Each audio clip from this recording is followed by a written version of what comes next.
game, 'cause your life is no mistake. Your hard work is gonna pay. Living our life by design, yeah.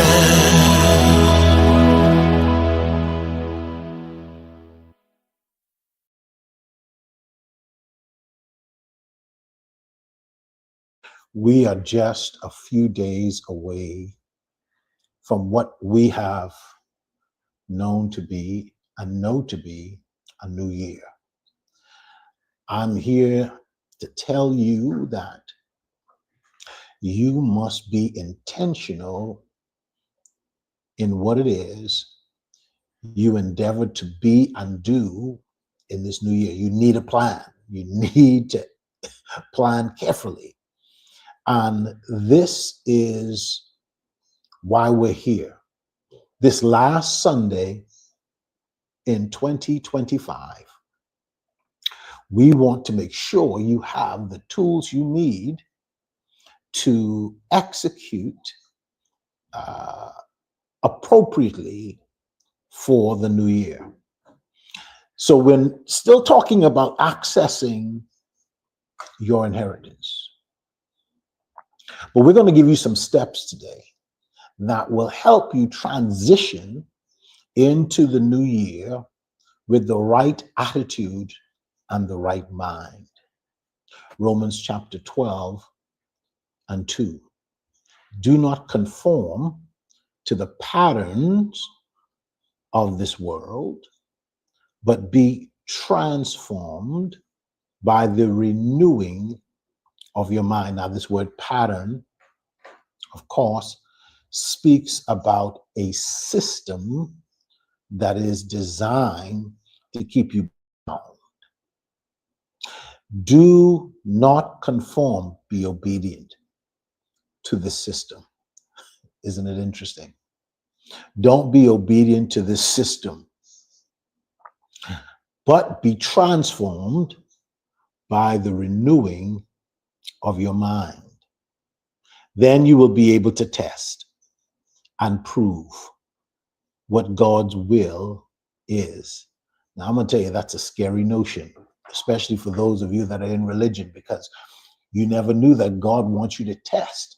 He wants you to prove his will, but you are unable to do it if your mind has not been renewed. And so we're going to look at what that is. What does it look like to re-engineer the mind? Now, typically, re-engineering the mind really speaks about removing any form of resistance that would stop the source, God, from fully being able to access your imagination. I'm going to say that again. When we talk about re-engineering the mind, we're talking about removing any obstacle, any resistance that blocks the source or blocks God from accessing your imagination. Yeah, there are a lot of things that will accumulate in our lives over time that would resist God, that would put up a barrier, a blockage, so that God is not able to fully access your imagination. Now, other stuff can access it. However, when it comes to God and accessing his will for your life, it is buffered, it is resisted. Now, I want to show you something in this text so you understand that what I'm sharing with you took decades to fully digest, because it speaks about purpose. Watch carefully. It says, then you will be able to test and prove God's will. Now, this word will is actually translated purpose or intent, which is really purpose. So here's what he's saying. When your mind is renewed, not before. Come on now.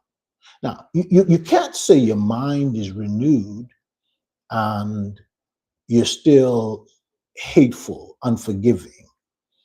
You can't hold on to these things, because these things resist God from fully accessing your imagination. And God's not going to fight you. You have to be uh, a volunteer. You have to freely give your imagination over so that God can use it as he pleases. So we know now that once the mind is re-engineered, we can test and we can prove what is God's purpose or intent, his good and pleasing and perfect will or intent. So we're talking about re-engineering the mind. That's important. 2 Corinthians 10:5 says we ought to cast down imaginations that exalts itself against the knowledge of God. Listen to me. This word cast is not static. It's not one time. It is consistently casting down. Well, what does that tell us? It tells us that our preoccupation with the observing of our thoughts is a part of our daily routine. We have to be focused on what we're thinking, and we have to cast it down. We have to change it. This is not always easy when we are left to ourselves. Self-discipline is the highest and the most coveted form of discipline. I'm going to say that again. Self-discipline is the highest and the most coveted form of discipline. Most people will never achieve it.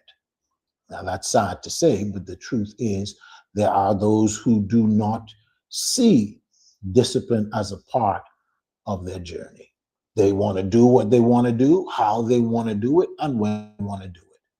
They don't want parameters. They don't want anyone telling them what to do or when to do it.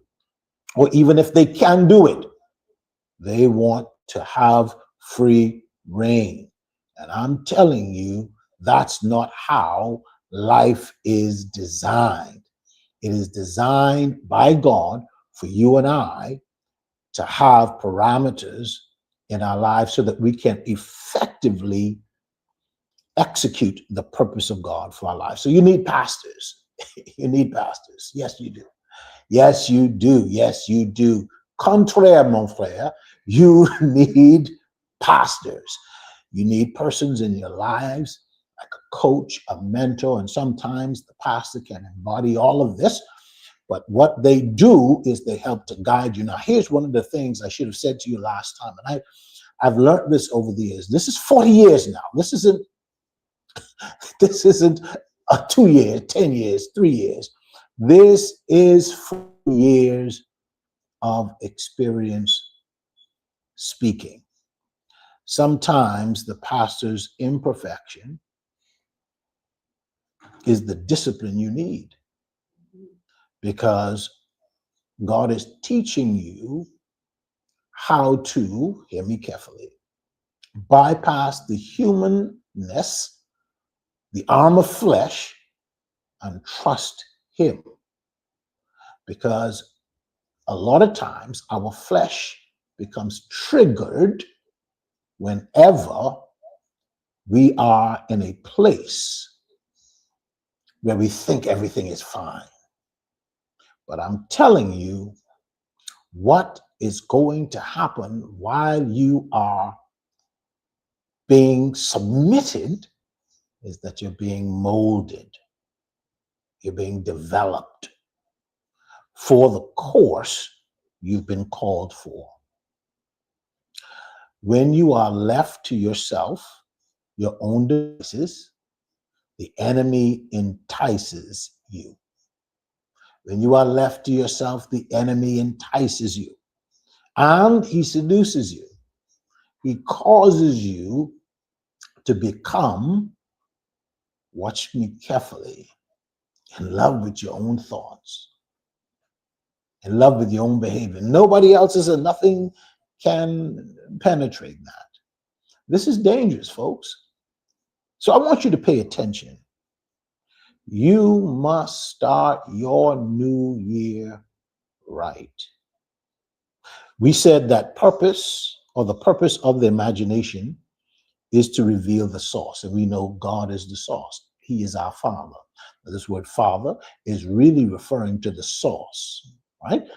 This is important because the source of all thought and imagination will either be the Father, God, or the Father, Satan. We know that. We prove that as we talked about the scripture where Jesus is having a conversation with the Pharisees and the Sadducees, and they're talking about who their father is.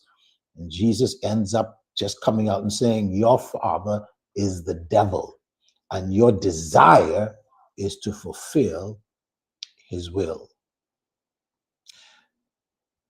John chapter 1 helps us to understand how important it is for you and I to be aligned with the will of the Father, to allow him to be the source, because originally he is the source. Let's get that correct. Originally, God is the source.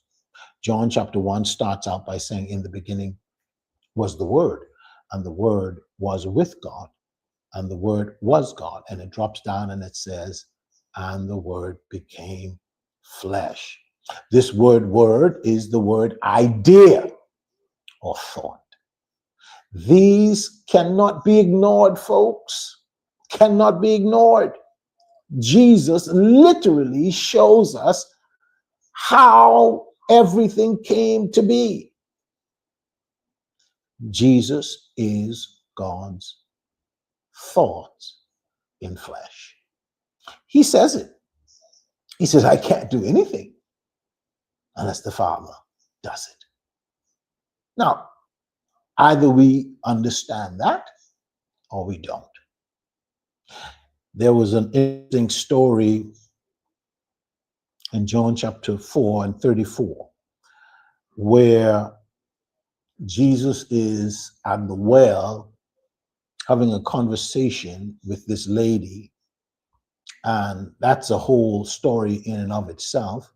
But what I want to focus your attention on is that the disciples were sent on an errand, but on their way back, they started discussing among each other about Jesus and whether or not he would be hungry. So when they finally found him, they said, listen, man, we know you are hungry. We know you're ready to eat. Jesus says something that I think a lot of people miss. Or they don't miss it, they just glaze over it as if, well, it doesn't have much significance. But I'm telling you, you can't do anything without this. He tells us, he speaks to us, he lets us know. He says, my meat,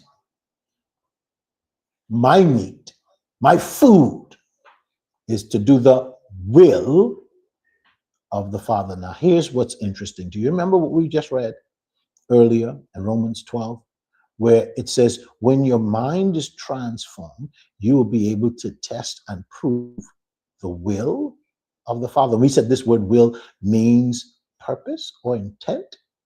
Jesus is now teaching the disciples, hey, you don't even know the kind of food.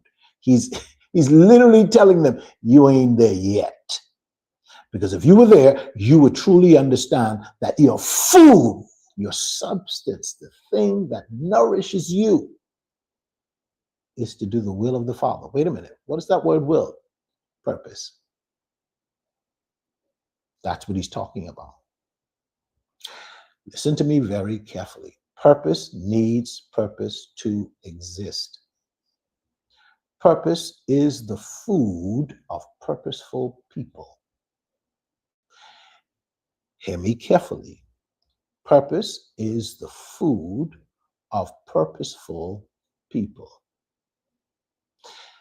If you are not locked into what it is you were born to, I question what you're eating. I question the substance that fills you. I question that because according to Jesus, he rebuts his disciples and says, you have no clue of the food I eat. Now that's interesting because you would think they would, being disciples. But Jesus is letting them know, my food, let me explain to you how this works, brothers and sisters. My food is to do the will of the one who sent me, to do the purpose, to fulfill it. Now, we said that the priority of the imagination is to empty itself.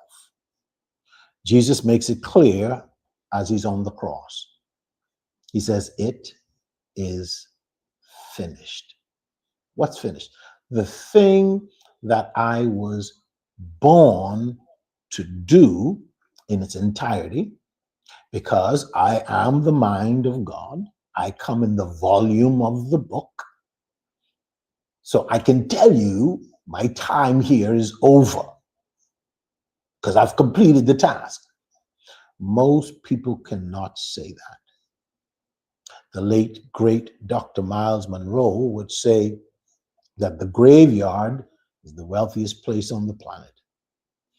And he's absolutely correct, because there are millions, billions, even, of those persons who would pass never having accessed their purpose, never having any understanding of what it would take to fulfill their purpose. They became preoccupied with some other things. Philippians chapter 3 and 14. Press towards the mark for the prize, for the high calling of God in Christ Jesus. Hebrews 12, 1 and 3. Therefore, since we are surrounded by such great cloud of witnesses, let us throw off every weight. Listen to me. You're going into this new year, 2026. You need to make a decision. Throw off every weight. And I'm talking about people too. Send them a nice Christmas card. Let them know it was good in 2025. I made some assessments, but you can't go with me into 2026. Sometimes you may need to leave jobs and trust that God is leading you on a new path of success. Throw off every weight. Listen to me carefully. That hinders you, and the sin that so easily entangles. Now, this word sin, like I've said before, is not referring to an act of being disobedient. It is referring to you being on the wrong path. And sometimes people can keep you on the wrong path, not wanting to hurt their feelings, not wanting to, cause people to be upset with you. Listen, don't let them cause you your life and your purpose. Watch this. Let us run with perseverance the race marked out for us. Let's read that again, because I don't think you truly understand that your life has been marked out before you got here. Come on, you're getting ready to cross on being watch night service, crying and shouting and excited because you're getting ready to cross over, but no tools. You need the tools, man. You need to know. You need to be able to say, what are these steps? Well, the text is saying, let us run with perseverance. Now, remember what I said. Perseverance and consistency is two different things. Perseverance means that you are going to have resistance. Did you hear what I said? You're going to have resistance. Run with perseverance the race marked out for us. fixing our eyes on Jesus. Shabbat. My goodness, look at that. Fixing your eyes, fixing your gaze. The pioneer, the one who started it all. Remember, we talked about sonship and how he was the first among many brethren. He's the pioneer. He's the one. He was the guinea pig. He was the one that showed us how to do it. The pioneer and perfecter of our faith. Now, I know you wondered about that, because I tell you, I grew up in church and Bible college and seminary, and you read this, but you read it with a misnomer, a misunderstanding of its true intent. I mean, perfecter of our faith. How is he the pioneer and the perfecter of our faith? Well, he's the perfecter of our faith because he completed the task on time. He kept saying, I'm only doing what the Father calls me to do. I and my Father are one. To the point where in the garden, there was going to be a glitch in the program. But he said, nevertheless, not my will. What is the word will? Purpose. Nevertheless, not my purpose, but your will be. What's the word will? Purpose be done.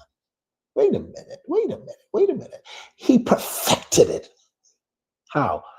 By staying consistent and persevering against the resistance that was telling him, man, you don't have to do this. You could quit, you could stop. But he said, no, I must finish it. And he did. On the cross, he said, it is finished. He perfected it. And he's teaching us that we can perfect it too. You cannot perfect purpose without resistance. I need to write that down. All my students out there, you cannot perfect purpose without resistance.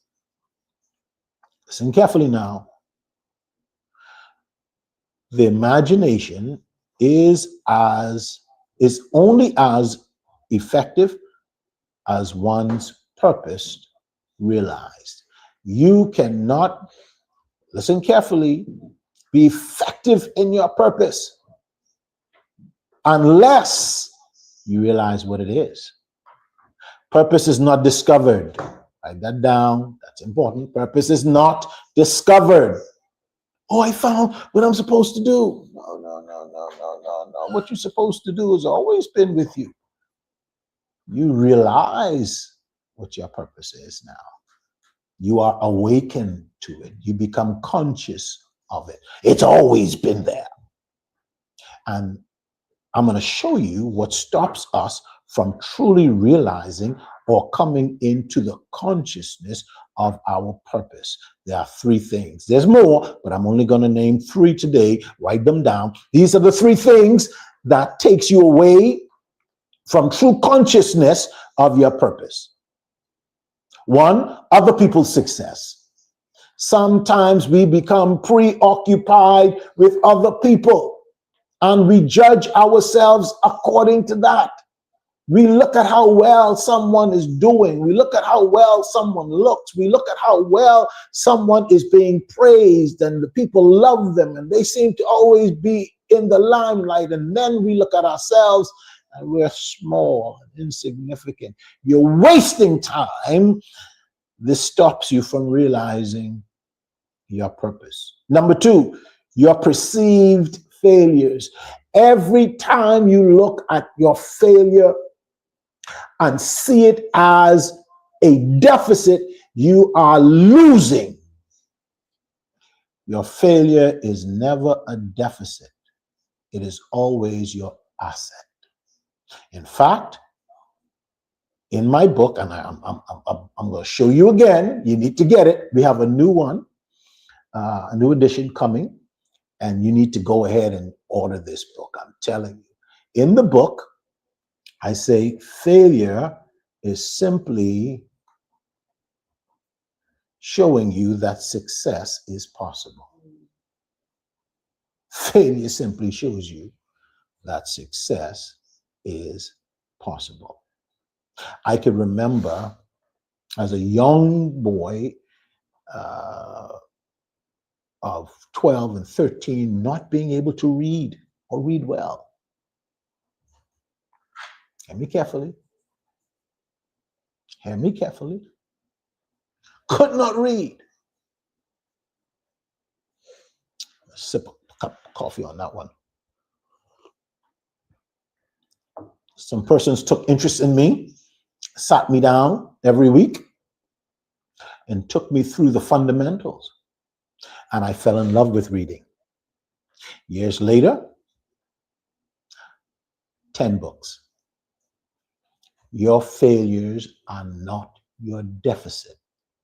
It's your assets. You simply have to dig and find the diamond. You simply have to embrace. And I often say, you should never avoid your failure. You got to go through it. Failure, for most people, keeps them bound to the very, hear me carefully, moment of the experience. Failure most often keep people bound to the very moment of the experience. So they are, if something happened to them at 10, they are in their 30s or their 40s. If they haven't learned to forgive, if they haven't learned to release, then what ends up happening is they are going to relive that because they are triggered. And that 10-year-old boy or girl is still there. That 10-year-old girl, that 10-year-old boy, that 15-year-old boy, that 15-year-old girl is still there. Perceived failures stop us from realizing our purpose. Number 3, doing nothing but expecting everything. Listen, I've been in all different spaces, and I've watched people who want to apply nothing to their lives, no discipline, no consistently. They don't want to serve. They don't want to submit. But they want everything. This is why I have a problem when people say they're going to name it and claim it.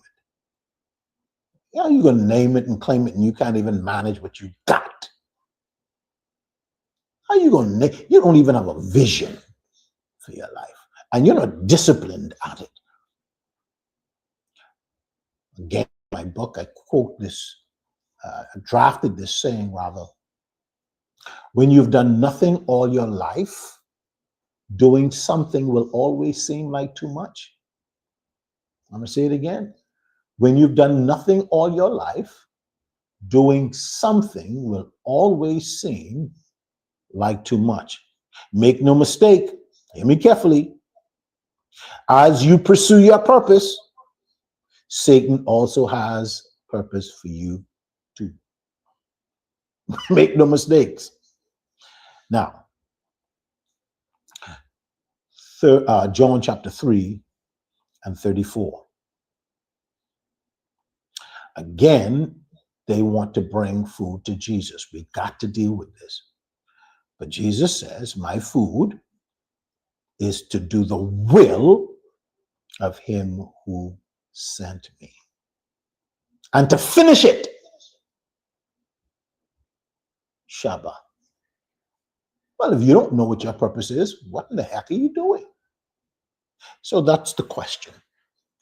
What should I do then? Rev, Apostle, Dr. Brown, what should I do? Serve. Serve, serve, serve, serve, serve. By the way, serving is mastering leadership. You can't be a leader if you're not a servant. because leadership is servanthood.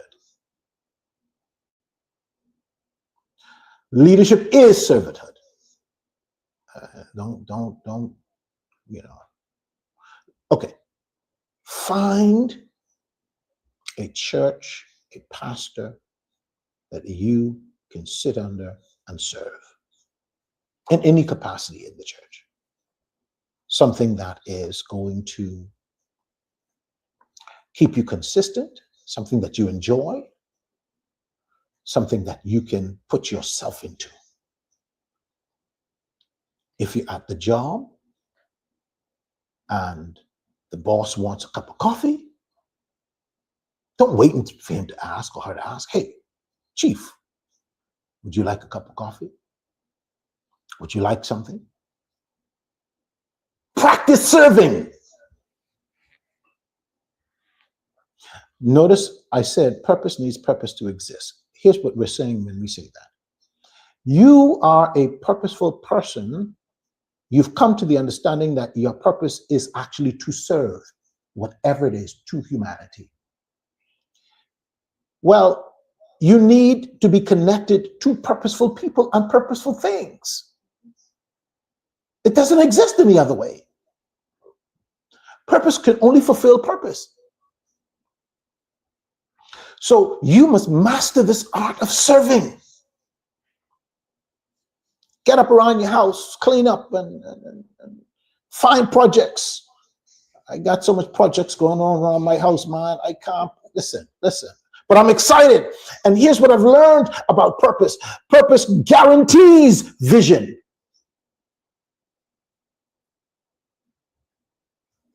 Purpose guarantees vision. And sometimes whenever you have vision, it starts out looking like chaos, but you've already seen the finished products. People looking and coming over may not see it. They'll be watching you, but they can't see it. It's not for them to see. In fact, God is hiding it in its chaos. Sometimes God will hide your vision and your purpose and in what appears to be chaos. He hides it. What a brilliant place to do it, because people discount you. People disregard you. People throw you away. They form cliques and clans. And they do that because they don't see, which tells you that people, for the most part, move in their flesh. They have to see you succeed, see you wealthy, see you do for them to be connected or to be drawn to you. They'll never truly be drawn to you where there is nothing because they can't see it. God is hiding it in chaos because he's teaching you how to observe who people really are. Don't let them fool you.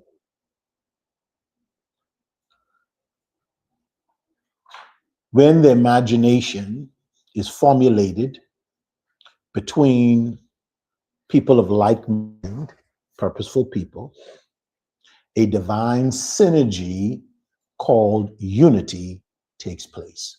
I'm going to say that again. When you meet people who are purposeful, and this is why I keep, I tell people, listen, you can come, go on our Facebook, sign up, become a partner with us. We have so many opportunities for you. I got a prize for you. We're going to have 5 books signed by me given to the first 5 people that sign up.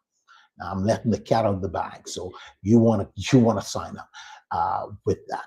So I'm telling you, when purposeful people connect with purposeful people, I want you to hear me. Something happens to the imagination. When purposeful people connect with purposeful people, something in the imagination happens. The thing that happens creates synergy. That synergy is called unity. By the way, the word unity actually means holy. The word unity actually means holy. The word holy doesn't mean that you're pious and you're wearing a cap on your head or your hair long or you're wearing long gowns. These things are foolishness. But anyway, I can't get into that. The word holy simply means whole. It means one. See, what purpose actually does is it discards all the unnecessary things and it creates the purity of the thing you're called to do, and you are focused on that. You become holy. See, you are holy when you are completely focused and connected and consistent with the thing you are called to do, and nothing can impede that. Man, you holy. I don't go out at night. I don't go to clubs. Not because I don't want to, I don't need to. It doesn't fill me. It is not my food. I'm holy. Oh boy. I don't go out with people talking foolishness. I don't do. Why? Because that's not. See, the act of holiness without being holy is foolishness.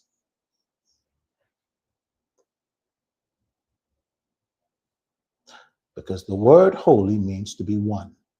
When you translate it, it means one. It actually means to be authentic. The word auto, A-U-T-O, means self. See, purpose guarantees your authenticity. Purpose guarantees your authenticity. Watch me carefully. The imagination functions primarily on and from memory. It works no other way. The imagination functions primarily on and from memory, but memory is governed by a strict law. Memory is, in fact, the greatest weapon bestowed upon mankind, and it is the most neglected of all. Here is the symbiotic relationship between memory and the imagination. What memory actually does is it keeps you tethered to the reality of the thing you see in your mind. Memory keeps you tethered or tied to the thing that you see in your mind. So remember now, Jesus says to Paul, or Peter rather, the enemy wishes to sift you like wheat. Jesus says, I have prayed that your faith does not fail. What is he saying? I'm praying that you don't forget. I want you all to pause on that. And not forget involuntarily, forget voluntarily. I don't want to do it no more. I don't care. It's too hard. They don't like me. This isn't working. Memory keeps you tethered to your assignment. You better hear me. He says, I'm praying. Now, in fact, let's go to the prodigal son. The prodigal son goes ahead, takes from his father that thing that was his inheritance. I want you to watch me now, because we're talking about accessing your inheritance. He goes to a foreign land, lives a riotous life, and loses his inheritance, or so he thought. I'm teaching you something about inheritance in this moment. He goes and he eats with the pigs, right? And the Bible says, hear me carefully, he came to himself. What does that mean? He remembered. The word remember means to reattach. So if you lose a limb and the doctors reattach it, they are remembering it. So what ends up happening is the prodigal son tried to forget where he was from. by taking what he thought was his inheritance, and he lost it. Now, I'm going to say something, and you need to catch this. Whatever inheritance God has given you, you can never lose. Let's pause on that. Whatever inheritance God has given you, you can never lose. You can forget it voluntarily, but it's still waiting for you. He loses everything. Why? Because these were the things that kept him preoccupied from the thing he was really called to be. And it was only when he failed, he came back to himself and he remembered. Here's what he says. Even the servants, he's having a moment. His imagination is kicking back in. He now sees how life used to be, and it inspires him. Here's what he says. Let me get up and return. Wait a minute. When you remember, when you reattach yourself, you will return back to the Father's house. Sheba, the source. He goes back to the Father, and the Father has been waiting for him, waiting for the Son to remember. So memory is the way that the imagination functions. Watch this. 1, no thought is random. So in this new year, you must be very careful. Be an observer, not a passenger of the thoughts you think. Be an observer, not a passenger, because no thought is random. No thought is random. Turn to your neighbor and tell them, no thought is random. All right, stop that foolishness now. Observe yourself, not others. Observe yourself, not others. I said it, observe yourself and not others. Become quite accustomed to watching you. Okay, all right. Okay. Observe yourself, not others. Meditate on what you observe and pray and fast. Ensure there are good leaders you can entrust your thoughts to, because your thoughts must be sifted for authenticity. Your thoughts must be sifted for authenticity. Why? Because you don't want to trust your own thoughts sometimes. You want to lay them before others. Here's what Jesus says. He says, lean not to your what? Own understanding. He says, don't become so accustomed to what you're thinking and how you're thinking that you trust it, especially where it concerns purpose. You want it to be vetted.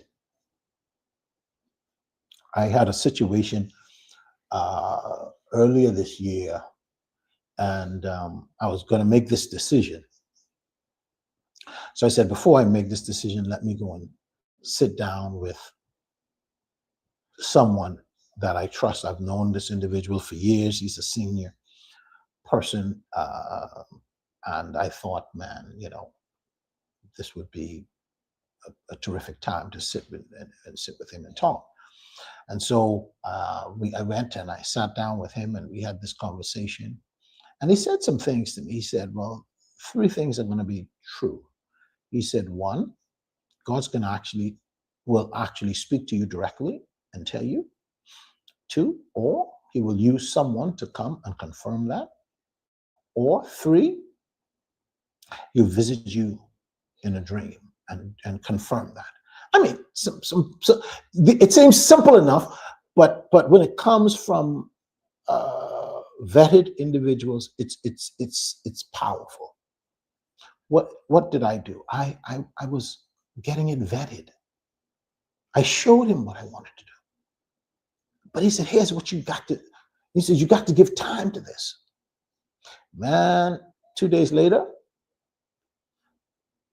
direct. Be led rather to serve a good pastor with vision. And I'm an advocate of that. Find a good pastor you want to serve. He has good vision. Here's what I always say. You must connect to the leader because the vision he has also embodies yours.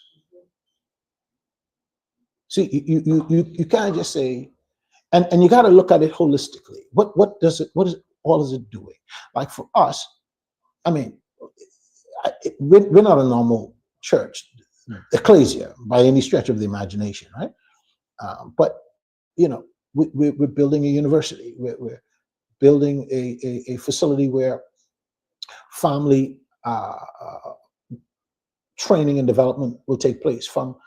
Show you how to deal with children, how to be as parents, how to deal with relationship. I mean, we got counselors, different people that will be focused on just that. Then we have counselors that will focus on finance and how to budget and how to invest in so many different things. Then we have this thing called Travel the World, where we have connections around the world in remote places where we're going to take groups of individuals through the year and have them exposed to different, and then do classes out there to help them to understand how the world works on a more larger scale. But you have to connect with individuals that you feel connected to the vision, because there's something in you that says, I want to do that, or I want to be a part of that, and serve. And by the way, you're not serving because everything is going well, because there's going to be resistance. Remember now, you must run the race with perseverance, not when everything is going nice and everybody patting you on the back and everything's going well. You're running the race with perseverance. Perseverance always comes with resistance. All right? Okay, so let's move on. Now we're helping you to transition. Okay, number 2, change can happen involuntarily or voluntarily. Be intentional. If you know you cannot change what and how you think. This is going to be important. I want you to lean into this. You cannot change how and what you think, one, if you do not know there's another way of thinking. You cannot change what and how you think if you do not know that there's another way of thinking. 2, if you have never considered that the way you think is wrong, or at best, off. Remember this, you cannot think beyond what you know. And if what you know is wrong, you won't know until it is exposed. Let's do that over. We're heading into 2026. Change can happen either involuntarily or voluntary. You want it to happen voluntarily. Can I say that again? Change can happen involuntarily or voluntarily. You want it to happen voluntarily. Be intentional. If you know you cannot change what and how you think, you do not know there's another way of thinking. Most people do not know that there's another way of thinking. In fact, when persons, I find it interesting, broke, busted, and disgusted people will talk about people who are better than them in terms of lifestyle, in terms of education, Not necessarily saying they are better people, but I'm showing you what people who have nothing like to do in their off time. They like to talk bad about other people. And what's funny is these people are showing them how they think, but they are offended at how these people think because how these people think has gotten them where they are. I hope you got that. Remember this: you cannot think beyond what you know. So find out what you don't know. How do you do that? By exposing yourself to things you do not know. So that may mean people, that may mean school. You have to stretch yourself. You cannot get into the place, into the space where you say you want to be something, but you ain't doing nothing. Here's what I say. Here's what we did. I found a group of individuals that I needed to tether myself to. To this day, we are still connected to them. And we serve them. You have, listen, I'm not telling you anything I haven't practiced or we haven't practiced. Serve these individuals, connect, because they are way ahead of you in terms of not only their achievement, but their exposure. And whatever they're exposed to, they expose you. Oh yeah, I remember I was in my bathroom, we were living overseas, and I was shaving, and I got this message on my phone from Dr. Frederick Casey Price. Man, I almost fell out on the floor. And it was an invitation to a private, intimate gathering. I said, I need to test this because this don't sound like this right. But it was. When you connect with purposeful people who are exposed, these purposeful people will also expose you. Now, here's the thing. You got to be ready for that level of exposure because you can't go in there acting like a fool. I digress. Remember this, you cannot think beyond what you know. And if what you know is wrong, you won't know it until you're exposed. Here's where the problem comes in. When you become what you have learned, truth is not only uncovering the error, but it's uncovering you. I'm going to say that one again. When you become what you have learned, even though it's wrong, whenever truth shows up, it doesn't just uncover the error, it uncovers you. So you feel naked. And that's where the offense sometimes comes in. If a thought cannot be tested, it's not worth thinking. If a thought, listen, folks, I'm giving you these tips because 2026 is going to be a year of navigating some very interesting maps. It's going to be a year of favor and blessing and miracles. Let me just say this. Every year is a year of favor, blessings, and miracles. The problem is navigating the challenges that will try to resist you from reaching it. That's all it really is. It's a year of blessings. It's a year of favor. It's a year of all the time. Why? Because by right, it is your inheritance. But you have to learn how to navigate this. And one of the masteries that I believe is paramount in this new year when it comes to accessing your inheritance is changing your thinking. You cannot think the same and still want the inheritance. That doesn't even make sense.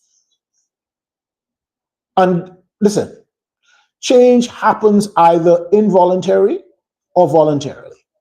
Choose voluntarily, because if it comes involuntary, sometimes you're losing stuff you don't want to lose just to learn a lesson.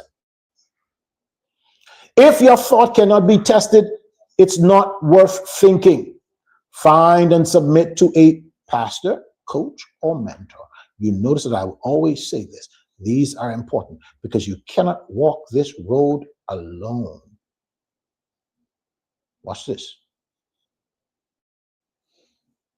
Rehearse your thoughts, only the good ones. Go by the beach, take a drive, and rehearse them. Now, I'm going to show you something, and we're about to wrap this up. You're only going to think thoughts that changes your environment. You're not interested about anything else. You are not interested in anything else. You only want to change thoughts that impact your environment. Philippians 4:8-18. Finally, brethren, think on these things. The text is commanding us that this is the focus of thinking for you. Whatsoever things are good, whatsoever things are lovely, whatsoever things are pure, whatsoever things are just, whatsoever things have good report. Here's what he's saying. He's saying, think on these things. Now, here's the question I normally get. Well, what happens when you don't have all those experiences? When you don't have good things happen to you? When you don't have just things happen? When things are not pure? When your life has been a living hell? How can I think good things? How can I even study them? Well, God taught me a lesson about 3 years ago that literally blew my mind. He said this. He said, now remember I told you that the imagination functions under a law called memory? I said, yes, sir. He said, okay. Take your imagination and fabricate the life you want. What do you mean fabricate? Well, if you've never had a home, think that you already have one. If you've never had a car, think that you have one. If you never had $1,000, $1 million, think that you have one. If you never had a business, think of the business you want and think of it. That's what is that going to do? He says, listen carefully. Whenever you practice thinking on things that you don't have, the law of memory records it as a memory. Wait a minute, what? The law of memory states that anything that the imagination comes up with is stored as a memory. They do not know the difference that you haven't experienced it. Now, here's the trick. Every single thing that your mind thinks about, the body experiences.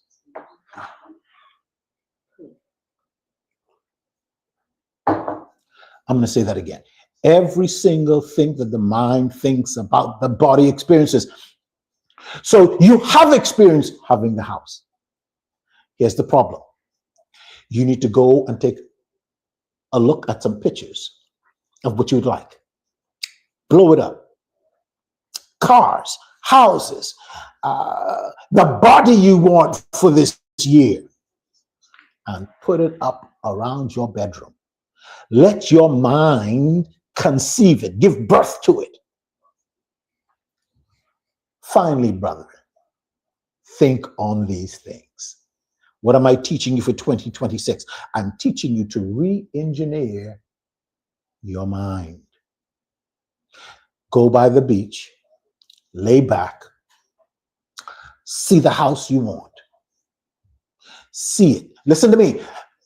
The imagination never looks at the process, only the end. So don't even worry about how. The imagination only sees the end. So see yourself in the house.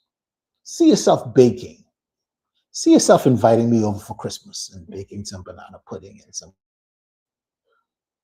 See yourself driving the vehicle you want.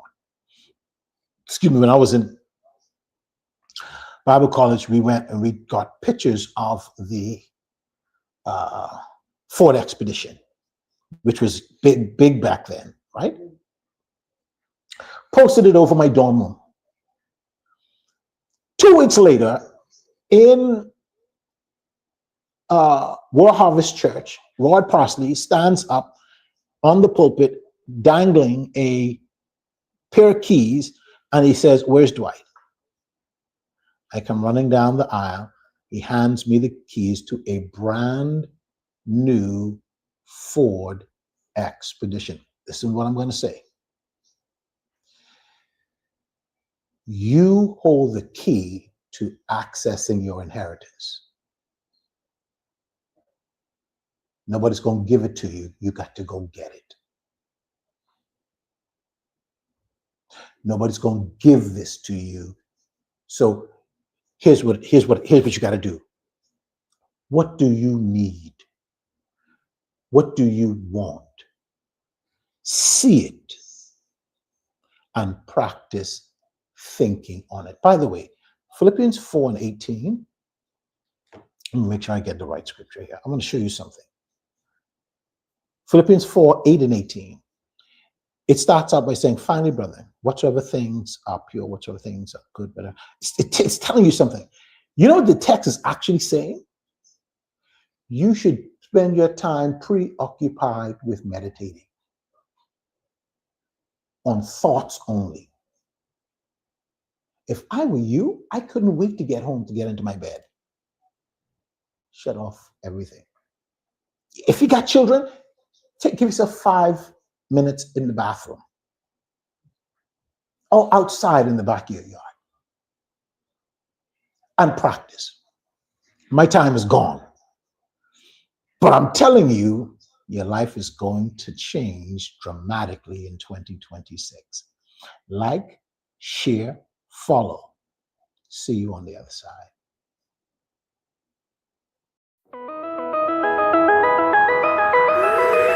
Let me tell you, we're gonna make it. We're not taking no chances.